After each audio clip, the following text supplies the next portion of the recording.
There are some additional options to help mitigate network attacks.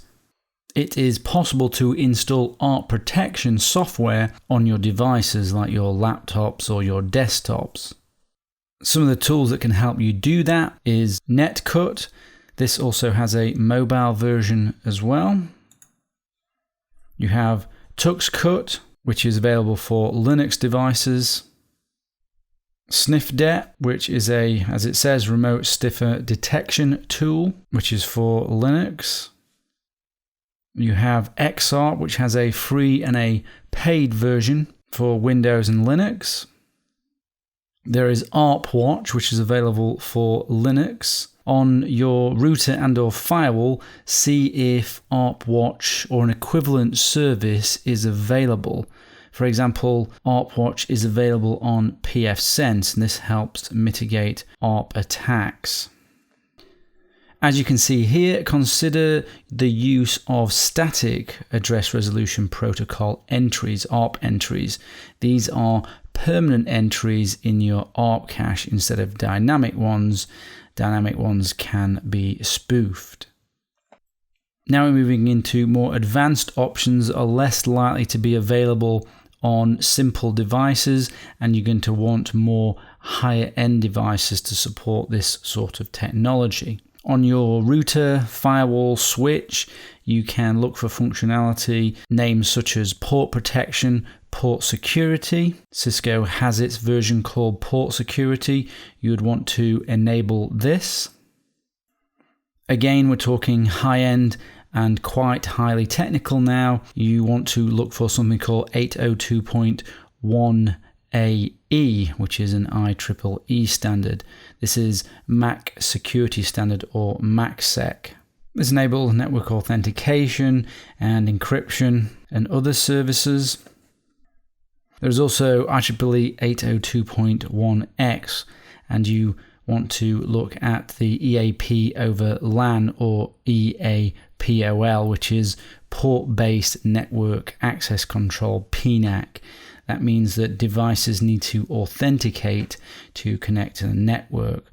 This helps mitigate network attacks. But again, this is definitely an advanced option for someone particularly concerned about network-based attacks.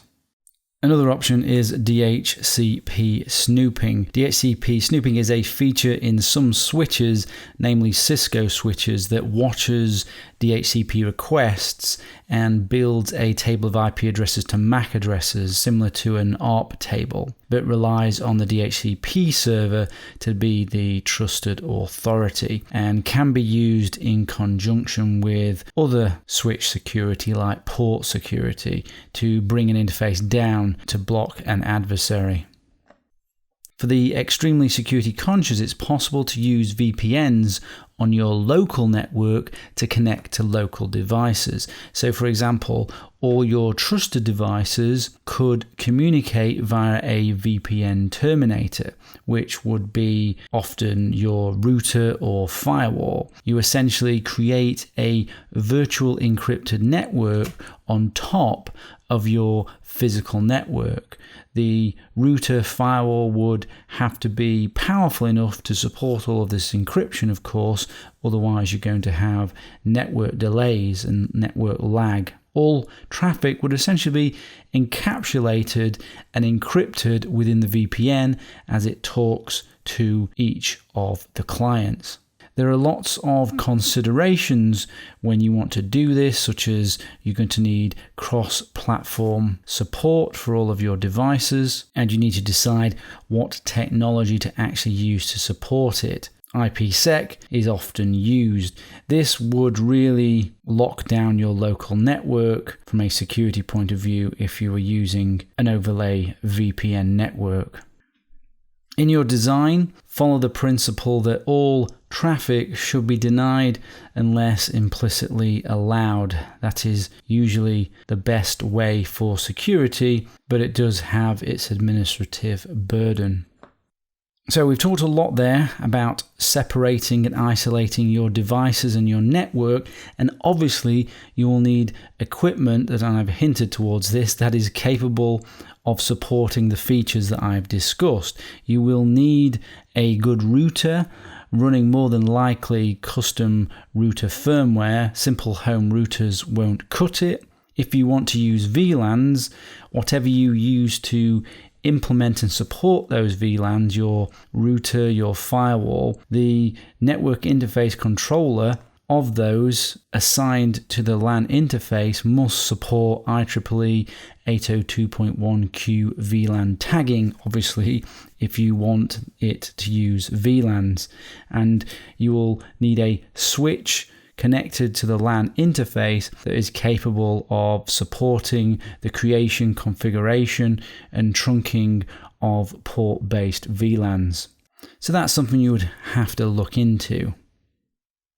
pfSense, as an example, supports VLANs, and also DDWRT supports VLANs as well, and of course IP tables. And if you're using a router with DDWRT, which has ports and a switch, then that switch will support VLANs.